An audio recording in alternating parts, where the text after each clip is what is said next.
I'm gonna be honest, the first time he showed up at my apartment after we broke up, I almost let him in. Not because I wanted to get back together or because I missed him, but because he looked completely normal.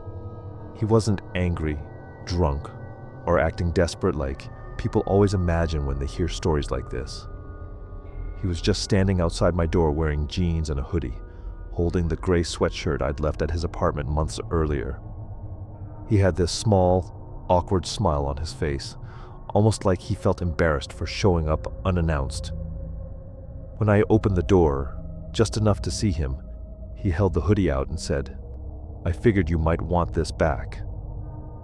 It was such an ordinary moment that if someone had walked past, they probably would have smiled and thought it was two exes ending things on good terms. I almost thanked him and invited him in for a minute, just to be polite. Looking back now, I think about that moment all the time, because if I had, who knows what would have happened. That should have been the end of the story. It should have been one last awkward interaction before we both moved on with our lives. Instead, it turned out to be the beginning of the worst few months of my life. We dated for a little over a year, and honestly, there wasn't anything dramatic about our relationship in the beginning. We met through mutual friends not long after graduating college, and he fit in with everyone immediately. He was funny without trying too hard, remembered everyone's birthday, offered to help friends move apartments, and somehow always volunteered whenever someone needed a favor. He was the kind of guy parents loved after meeting him once because he came across as respectful and dependable. If someone had pulled me aside while we were together and told me he'd eventually become the person who would make me afraid to go home, I would have laughed in their face. There simply wasn't anything about him that suggested he could become dangerous. That was part of what made everything so confusing later. The version of him everyone else knew and the version I slowly started seeing were two completely different people. And because everyone only saw the first version, nobody understood why I wanted out. Even the breakup itself wasn't explosive. There wasn't cheating, screaming, or some huge betrayal. It happened because over time I realized I was spending more energy explaining my life than actually living it. At first his questions felt sweet. He'd text asking if I'd made it home safely, who I'd gone to lunch with, or whether I'd gotten everything I needed at Target. It seemed like concern, and honestly I appreciated it. But little by little, those harmless questions became interrogations. If my drive home took 23 minutes instead of 15, he wanted an explanation. If I mentioned a coworker he'd never heard of, he'd ask why I'd supposedly hidden that person's existence from him. I remember one conversation where he asked who Tyler was, and I casually replied that he was just a coworker. He looked genuinely suspicious and said, "You've literally never mentioned him before." I reminded him I'd worked with Tyler for 8 months, and he responded by asking why I'd never thought to tell him. That's when something clicked for me. I realized I was constantly defending perfectly normal parts of my life, as though I was on trial for them. I couldn't stop for coffee without explaining why. I couldn't answer a text late without giving a timeline of my evening. Eventually, I got exhausted and ended the relationship because I couldn't imagine living like that forever. The strange part was how calmly he accepted it. He didn't beg me to stay, didn't cry, didn't slam the door on his way out. He simply nodded, looked at me for a second, and quietly said, "Okay." His reaction almost made me feel guilty. I wondered if I'd been too harsh or if I'd misunderstood him. That guilt lasted about 2 days. Then the texts started. At first they sounded so harmless that I almost replied out of habit. Every morning I'd wake up to "Hope work goes okay." Sometimes he'd ask if my mom had ever scheduled the surgery she'd been waiting on, or remind me to eat lunch, or send a simple "hey" in the middle of the afternoon. None of the messages were threatening. In fact, If someone else had read them without context, they probably would have thought they were sweet. The problem wasn't what they said, it was that they never stopped. Every time I ignored one, another appeared a few hours later. It was like he refused to accept that the conversation had ended. Eventually, I blocked his number, then Instagram, Snapchat, Facebook, and every other account I could think of. I figured that would force him to move on. About a week later, my roommate Emily answered a knock while I was getting ready for work. She came into my room holding the gray hoodie he'd brought over before and casually said, "Your ex dropped this off." I looked at it for a second before taking it from her. She smiled and added, "He seemed nice." I don't know why those words bothered me so much, but they did. Maybe because that's exactly how he wanted everyone to see him. Nice, thoughtful, considerate. The guy who simply wanted to return his ex's belongings. I mumbled something, shoved the hoodie into the back of my closet, and tried to forget about it. For a while, I thought maybe that really had been the end. Then little things started happening, and none of them were alarming enough on their own. I'd leave for work and notice the flower pot outside our apartment door had been rotated 90 degrees. Not stolen or broken, just turned slightly. I figured another tenant had bumped into it while carrying groceries. One morning I walked outside and realized my windshield was perfectly clean, even though every other car in the parking lot was covered in yellow pollen. I thought maybe it had rained lightly overnight until I realized none of the surrounding vehicles had been touched. Then I started getting notifications that someone was trying to log into my email account. Wrong password. Wrong password. Wrong password. Different cities. Different devices. I changed my password immediately, enabled two-factor authentication, and brushed it off as some random hacker.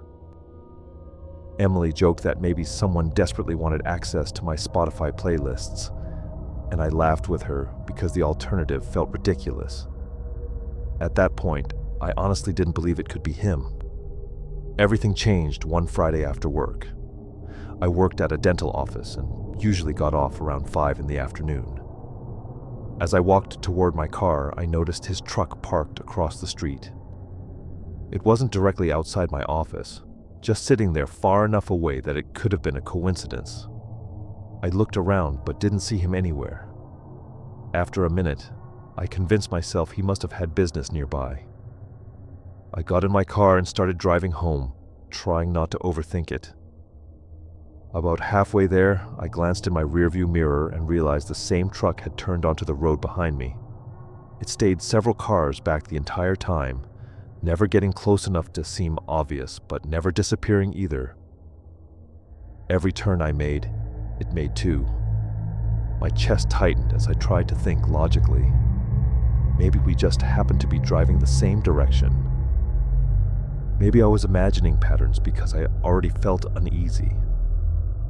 Instead of going home, I pulled into a crowded grocery store parking lot. I watched as the truck continued straight through the intersection without slowing down. I sat there for several minutes trying to convince myself I'd been paranoid. Then my phone buzzed. The message had no caller ID. It simply read, "Glad you made it home safe." I stared at those words for what felt like forever. The worst part wasn't the message itself. It was realizing I'd never told him where I lived after moving. Emily and I had relocated across town 4 months after we broke up. At least, I was almost certain I hadn't told him. I immediately called Emily and asked if she was home. When she said no, I told her not to go back yet because something wasn't right. She didn't even ask questions after hearing my voice. She just said she'd wait until I explained. I stayed inside that grocery store for nearly an hour before finally driving home. The apartment looked completely normal when I got there. Nothing was damaged. Nothing was missing. There weren't any signs that someone had been watching the building. I tried telling myself that maybe one of our mutual friends had mentioned my address, Or maybe he'd seen it in a tagged photo online. There were plenty of possible explanations, but none of them made me feel any better. Without realizing it, I developed new habits almost immediately. Every time I came home, I'd drive through the parking lot first and look for unfamiliar vehicles. I'd check behind me before unlocking my apartment door. I started noticing every person sitting in parked cars or standing near the entrance. Things I never would have paid attention to before suddenly became impossible to ignore. One night, Emily was working late, leaving me alone in the apartment. Around 11 o'clock, there were 3 soft knocks on the front door. They weren't aggressive or impatient, just 3 quiet taps. I walked over and looked through the peephole. Nobody was there. I waited another few seconds before hearing another gentle knock. Instead of opening the door, I turned on my phone's camera and held it against the peephole so I could zoom in without standing directly in front of it. Still nothing. Then my phone vibrated in my hand. A text from another unknown number appeared on the screen. It said, "You're looking through the wrong hole." Every muscle in my body locked up. My first thought wasn't that someone had gotten inside the apartment. It was the side window beside the front door. The blinds were never completely closed, and someone could have easily stood just outside the camera's view while watching me through that narrow gap. I slowly turned my head toward the window without getting any closer. I couldn't see anyone, but I didn't need to. I shut off every light in the apartment, locked myself inside my bedroom, and called Emily. She answered immediately. When I told her what happened, she said she was coming home. I begged her not to, but she was already on her way. By the time she arrived, whoever had been outside was gone. The police came, walked around the building with flashlights, and found absolutely nothing. They asked if I had anyone who might be bothering me. I hesitated before finally giving them my ex's name. The officer wrote it down, nodded, and explained there wasn't much they could do without proof. The next few weeks were almost worse because everything suddenly stopped. No messages, no strange knocks, no login attempts. Nothing at all. I slowly convinced myself that maybe speaking to the police had scared him away. Then one afternoon, my manager called me into her office at work. She looked uncomfortable before saying, "A guy came in asking about your schedule." I felt my stomach drop before she even finished the sentence. She explained that he'd introduced himself as my boyfriend and said he wanted to surprise me after work. Thankfully, the receptionist refused to tell him when I was working. According to her, he'd laughed, smiled politely, and said she was right not to give out employee schedules before casually leaving, like it had been a completely normal conversation. My manager described him perfectly without ever knowing who he was. From that day forward, she insisted on walking me to my car every evening. I accepted without arguing because I no longer trusted that I'd only see him outside my apartment. I also started changing my route home every single day. Some afternoons I'd take back roads. Other times I'd drive around the block a few extra times before pulling into my parking lot. One evening I noticed someone sitting on a bench outside my apartment building with a baseball cap pulled low over their face. As soon as I parked, the person stood up. It was him. He smiled as though we'd randomly bumped into each other at a coffee shop. "Oh, hey," he said casually. I ignored him and kept walking. He followed a few steps behind, saying, "I just wanted to talk." I answered with one word, "No." He kept going anyway. "It'll only take 2 minutes." I repeated myself. "No." He sighed and said, "You blocked everything." I replied, "Yes." "You didn't have to." "I did." People walked past us during the entire conversation, completely uninterested because from the outside, it sounded like 2 former partners having an awkward discussion. He never raised his voice. He never threatened me. He simply looked hurt and quietly said, "I just want to understand." I stopped walking long enough to look directly at him and answered, "I don't owe you that." His smile disappeared instantly, not dramatically. It simply faded until there was no expression left at all. He stared at me for several seconds before quietly saying, "I know." Then he turned around and walked away. That expressionless response frightened me far more than yelling ever could have. After that encounter, I bought a cheap security camera and mounted it outside our apartment door.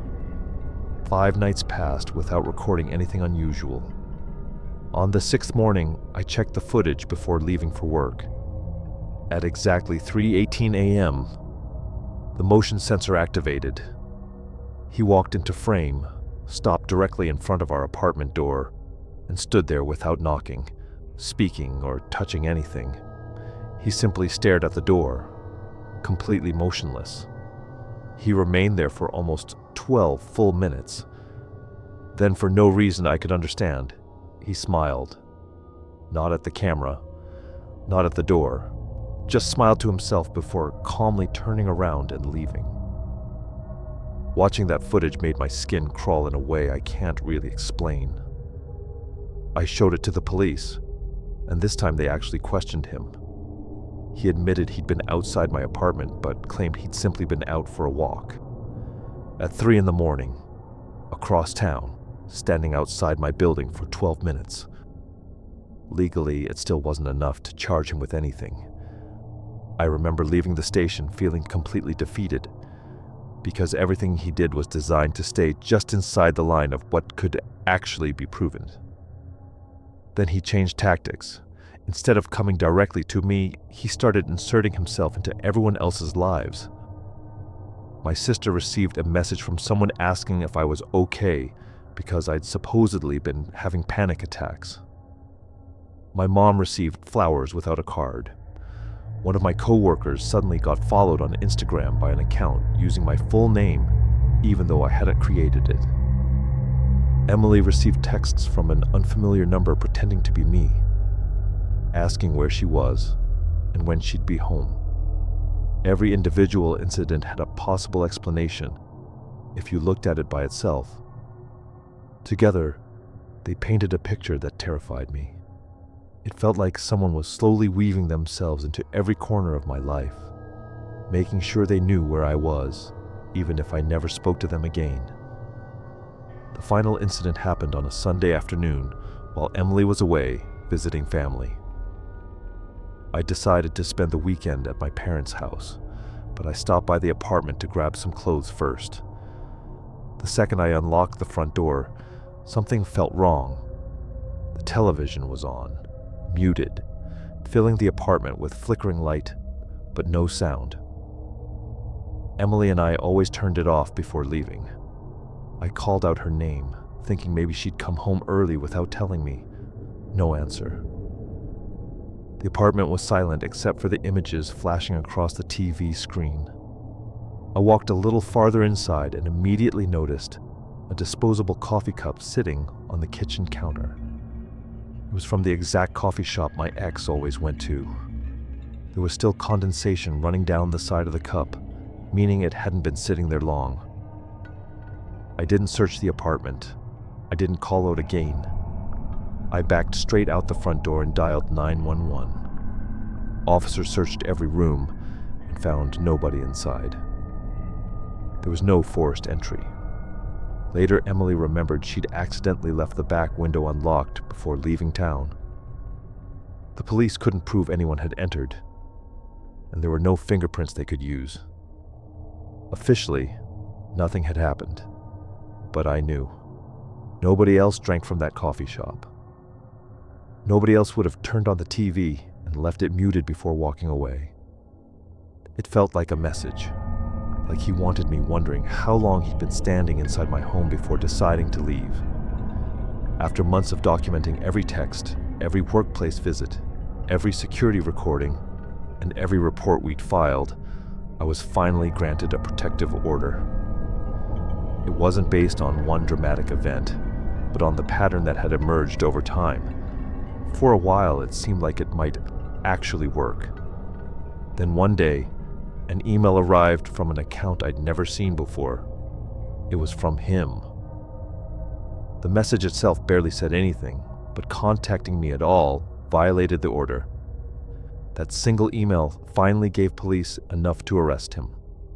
Not for breaking into my apartment, not for stalking in the dramatic movie sense, simply for violating the protective order. It almost felt anticlimactic after everything else, but I didn't care. I just wanted it to stop. I moved again after that. I changed jobs, got a new phone number, deleted almost every social media account I owned, and became incredibly careful about what parts of my life I shared online. That was 3 years ago. As far as I know, he has never tried contacting me again. And friends sometimes joke that I'm paranoid because I never post pictures until after I've already left somewhere, or because I refuse to share my live location with anyone except immediate family. I usually laugh it off because explaining the real reason takes too long. The truth is that what stayed with me wasn't any single thing he did. It wasn't the texts, the security footage, the coffee cup, or even standing outside my apartment in the middle of the night. It was how unbelievably normal he looked while doing all of it. If you'd met him back then, you probably would have thought he was just another friendly guy struggling to get over a breakup. You probably would have believed every word he said. The hardest part wasn't convincing myself that I was in danger. It was realizing that almost everyone around me believed him long before they believed me.